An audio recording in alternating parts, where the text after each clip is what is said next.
Welcome once again to another video. Thanks as always for tuning in, and let me take this opportunity to just let you guys know how appreciative I am for you to take time out of your busy schedule to join me in another video, right? Nobody had to do this, so for those of you who are some of the ones that regularly watches the videos all the time and like and all that stuff, thanks very much. I really appreciate it. All right, and please continue to do so and encourage others to do the same. All right, and as usual, guys, thanks. Please share the video, like the video, subscribe if you haven't already done so, hit that notification bell, and also please comment, guys. Comment and let us have a conversation, about these incidents, or whatever the case is in the video. All right, so guys, this piece of this video that I'm coming to you with right now, guys, it's really a disturbing, situation, put it that way. I know some of you guys, especially for those of you who are Jamaicans, might have seen or would have seen this video of this little boy that was throwing rocks inside the classroom, and it seemed as if no one could control him, so I saw the video, and more than one in more than one on more than one platform, right? And some of the comments, guys, that I'm seeing, it's quite kind of outrageous, disturbing, whatever the word is to describe it. And one thing I can say, guys, this little boy has problems, and I'm talking about some serious problems, But let us look at some of the video before I go any further.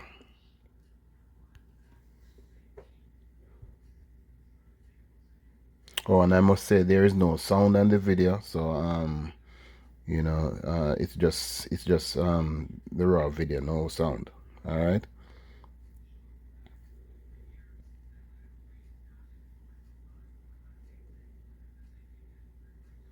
And I should let you know this happened in as you can see on your screen, Olmsted Primary and Infant School, and that is in Spanish Town, St. Catherine.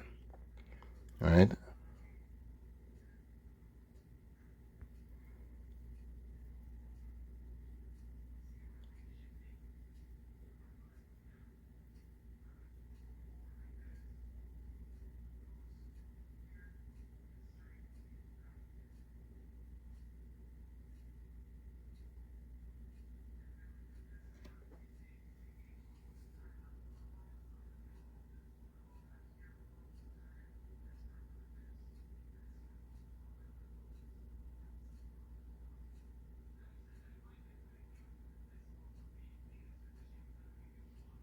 This little boy has some serious problems, guys. Serious problems. And someone really needs to get down to the bottom of it, to find out what is going on with him. It could be so many things going on with him, but yesterday a student of the grade. Okay, so before I go to that, guys, but I have some questions, guys, and I'm sure a lot of you probably have some of the same questions also, or more, right? So my number one question is, what happened, or did something happen in the classroom leading up to the stone throwing? Because I can't just see, unless he's getting crazy, I can't see, someone just getting up and just start throwing stones in the classroom. Number two question that I have, don't they have a security guard at the school? Because I know, if I could safely say, most schools have security guard at the gate. So if they did, Or if they do, why didn't they call the security? Why didn't someone get the security? You know, hopefully it was a male that could more, you know, subdue him. You know what I mean? You know, so these are some of the few questions I have off and right now, right? So let us listen to some of this interview with this lady right here. It's a teacher from the same school who was, I think, closely involved in the incident. Class threw some stones. Let me start it over, guys. Yesterday, a student of the grade 3 class threw some stones in the class. He also hit another teacher who is not here at the moment. That student also hit and slapped, kicked another teacher, actually more than one, because we have video footage of him kicking other teachers. And whenever these incidences occur, nothing is being done. The child comes back to school the next day, sits in the class, and continue to be this. So guys, you heard what she said, right? Every time this happens, nothing is done, and he comes right back to school, sits in the classroom, disrupts the class, and all of that stuff. So this seemed to be a ongoing thing with him, you know. And trust me, even though even though it might sound a way to some people, but this just tells me more that, you know, there's something psychologically wrong, something going on with this little boy here. He's in grade 3. What is he? About 10, 8, 9, 10, somewhere about there. I'm not sure, but I'm just guessing off the top of my head. Right? So there must be something going on with him.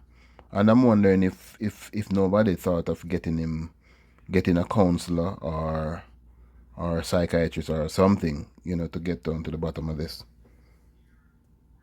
Let's listen some more, guys. So, report it to nothing has been done. We, the teachers of Homestead Primary and Infant, we did take a stand some years ago and nothing was done. People from the Ministry of Education came, they took statements from us, and that was it. Nothing has been done. And we are... Okay, guys. I don't want it to go on too long, but it's a short interview anyway. But before I forget, you know, each time I hear something, I have to make my point. Okay, so she said this has been happening for years now, right? So this is my other question now: is for these years, is it with the same little boy or with other students? You know, that's another question that I you know, I wish this person from the Gleaner that was interviewing him would have asked these questions, you know, because these are things that we need to know, so people don't just assume and stuff like that. All right? I wish the reporter would have asked these questions.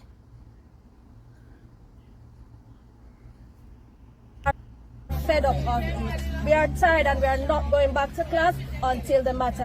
People from the Ministry of Education came, they took statements from us, and that was it. Nothing has been done, and we are fed up of it. We are tired and we are not going back to class until the matter is resolved. Now report the matter to the police? We have. And again, as I said, nothing has been done. And what exactly going on this morning? Stand by having a sit-out. This is not a protest or a demonstration. We are just sitting out so that some action or somebody can take notice that we are upset. And if the matter is not resolved, we might have to go further. When you say further, what do you mean? Whatever is necessary for the matter to be settled. We, the teachers, are ready, and we are ready to stand. Is the entire teacher Is the entire teaching I body can speak for involved? the Homestead Primary Department because we are a primary and infant department. So I know that the primary section of the school is standing together on this matter. What about the infant The section? infant department seem not to be affected, and so they are not standing at this time. And what action do you want? We want our principal to address the matter and show some respect to the teachers. We do want her to speak to us with a respectable and professional manner. How is classes affected today? Classes are being significantly affected because some children have returned home and some children are still here. But as you can see, I doubt there is any teaching going on. Oh my Lord, people is the Okay, so guys, you know, there you hear, you know, that interview, short interview with the with a teacher there. Guys, drop a comment and let me know if you guys, you know, are asking the same questions that I'm asking, or you know, whatever other questions you guys that comes to you to just, you know, drop a comment and let me know, you know, what you think and what question you would have been asking and all of that. All right. So I've seen some comments, guys, on social media, you know, for the little boy to be expelled from school and all kinds of, you know, other bad remarks. One person said he need to be banned from all schools, right? And that is so ridiculous to me. So let's just say he's 10, 11 right now, right? How can you want a 10-year-old, a 11-year-old to be banned from all schools? So what do you leave him to do? Look at his behavior now and what he's doing. So when you ban him from all schools, that means he's not going to be getting any education, because I'm sure more than likely his parents can't teach him from home, and they probably, worse, can't even find the money to pay for a private tutor. So what would have happened to him after that? After he's banned from all schools for how long?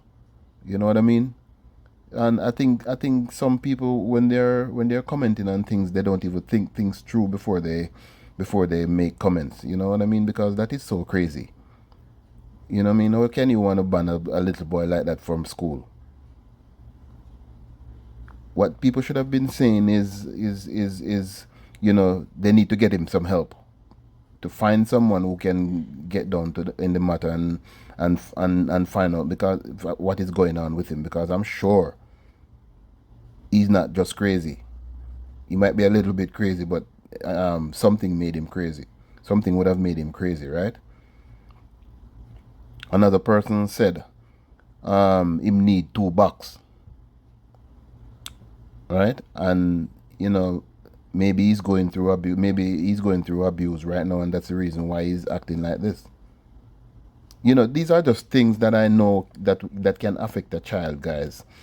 You know what I mean? So I'm not condoning bad behavior, you know, anywhere, moreover in school for some kids like these.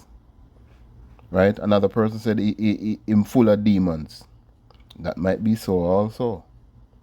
Another said, I saw him parents grow him, and that him learn at him yard, so it's normal for him. It's normal to him. Right? But guys, form your own opinion and let me know what you think. You know what I mean? But in my opinion, while all of that could be somewhat true, right? But also those comments could be far from the truth. And as I said, I'm not you know, 100% sure, you know, what really took place before leading up to the stone throwing, right? All I have to go on is he was disciplined by a teacher when he started throwing stones in the classroom, injuring the teacher and other students. He reportedly kicked and slapped another teacher who had to be taken to hospital where she was treated for injuries to her mouth. Right? But guys, this is not me making excuses for bad behavior, as I said before. But this little boy could be crying out for help in some way or the other. I'm not getting it from nobody, nowhere, right? He might be going through some kind of trauma, maybe right there at home, somewhere, you know. There are so many things that could have been happening to this little boy here, you know what I mean? So my first suggestion would be for him to be assigned to a psychiatrist or a counselor, and some good ones at that, right? Some damn good ones too, because if that person is not a really really true caring counselor or psychiatrist or whatever the whoever is gonna be there, then they're not gonna get through to him, right? Someone with that special kind of skill set who will spend some time with him and see what turns up before he is condemned, as some people want to see right now, right? And this is something that I'm gonna say this: we as Jamaicans, we need to think sometimes think out the box sometimes, guys. Before we just form certain type of opinions and condemn people, and especially the kids, right? People need to think before they go on social media and make all kind of stupid ass comments, right? So as you heard, that teacher said they have a sit out which followed a meeting between education ministry personnel, trade union officials, and the disgruntled teachers, which I gathered ended without resolution, guys. So the teachers seem to have an issue with the principal, whose name is Sophia Dare, not dealing with the matter appropriately, in their opinion. So because if it's an ongoing situation, and she said nothing happened, and the little boy keep going back to school. No, we're not getting the principal side. So that's just one side of the story. So they're saying she's not dealing with the matter appropriately in the teacher's favor or interest. So Principal Dare was also accused of being disrespectful to teaching staff. Principal Dare was contacted for comment on Tuesday, but said she wouldn't comment on the matter at the time, but assured she and the school board would issue a joint statement soon, right? So guys, we will await the statement and the resolution for this matter. But you know what, guys, I suspect that this is taking a turn in a different direction, because based on what I've heard, that meeting ended in somewhat not such a good way, right? So yeah, so I think I'm listening now, guys, to hear the ending of this, because I'm thinking that this is taking a twist somewhere else, So I will definitely let you guys know what is going on. So anyway, guys, let me move on to the next incident, guys, and this one is really really a sad case, guys. Another sad case, so respect to the teachers. We do want her to speak to us with a respectable and professional and Accident scenes like just happened, but this is the first I'm seeing something happen straight in front of my eyes. here. But as you can, I mean, I've passed accident scenes like just happened, but this is the first I'm seeing something happen straight in front of my eyes. This is coming from Ochiris heading towards the Senance Bay direction. That black Subaru was kind of drifting a little funny on the road, not speeding or anything, because it was there was traffic. But by the time we got to the vicinity of Heli Tours, right there where that fire truck was parked, the car just make a swift turn to the right over to the opposite side. I thought the car was gonna pull over and stop, but me say when me hear the whoom, I am totally traumatized up to this point. And guess what? A worker for the fire truck is pinned down. Then the car catch a fire. The drivers are trying to unpin the car, take out then driving off. It is not working. Oh my Lord, let me tell you, say, just seconds before, when I see this car kind of acting funny, I offered a word of prayer and I said to myself, every day you have to pray before you come out on these streets because it's not nice out there. And then all of a sudden within seconds it's happening in front of my eyes. People, be careful out there on the streets. So guys, this is an unofficial eyewitness report, right, as to what took place. Right, in the official report, it is said that the car was speeding and overtook a long line of traffic and slammed into the fire truck that was parked on the side of the road. Right, and the little young firefighter was there at the back of the truck. I tell you, I'm totally traumatized. Check this out. But this, as I said, just happened in the vicinity of Helitours in Ocho Rios, from the Ocho Rios to Senats Bay direction. So guys, this is the young man that was standing at the back of the truck, and unfortunately lost his life. So we just want to say condolences to his family, friends, loved ones, his co-workers, other firefighters, and especially for those who were on the scene and saw what took place. And we all know how traumatizing that can be, guys. So let us send our prayers out to all involved, right, and wish them all the best. So it rough were the only words that Assistant Commissioner in charge of Area 2, Julian Davis Buckle, was able to use to describe her current state after receiving news of the untimely passing of 25-year-old Lorenzo Dawes. That was his name, guys, Lorenzo Dawes. A firefighter who was assigned to Ocho Rios Fire Station. And guys, I've said this so many times. These days, guys, when you leave home and get back home safely, you know what I mean? We just have to give God praise. Thank him for taking us out and back home safely, guys, because none of us knows what is awaiting us at any point, at any given time. You know what I mean? So we just have to give thanks and give him all the glory, guys. And as I have said sometimes before, on different occasions, whatever God you serve, you just have to give him thanks. All right? Just give thanks. So it is said that Dawes died sometime after 2:40 p.m. in the vicinity of the Reynolds Pier in Ocho Rios after a motorist overtook a line of traffic and crashed into the back of the fire truck that was parked at the side of the road.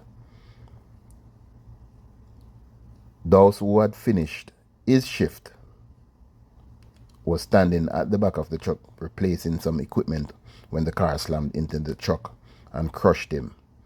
He was transported to the Sentats Bay Hospital where he was pronounced dead. His colleagues have been plunged into mourning since the incident. Minister of Local Government Desmond McKenzie, that's his portfolio, has also expressed his grief and appealed for motorists to be more cautious when using the roads. So guys, I've seen the picture of the car that slammed into the truck, and guys, trust me, if this guy had lived out that incident, it would have been a miracle from God. Only him alone could have worked that miracle, guys. Because when I tell you that car is torn up, right, and it's the engine here, so all those hard irons from the engine, boy, I'm telling you, my heart grieved to see, what happened, and moreover, the car caught fire. You know what I mean? So I doubt he could have been saved from that. But anyway, guys, I've gone too far already in the video, so I've always said I don't like long videos. So thanks again for tuning in. please remember to like the video, share the video, subscribe if you haven't already done so, hit that notification bell, and also to comment, guys, and let me know what you think about, you know, what the content, you know, whatever it is in the video, something I have said that you may or may not have agreed with, or, you know, whatever be the case. All right, so blessed love, guys. Until next time, peace.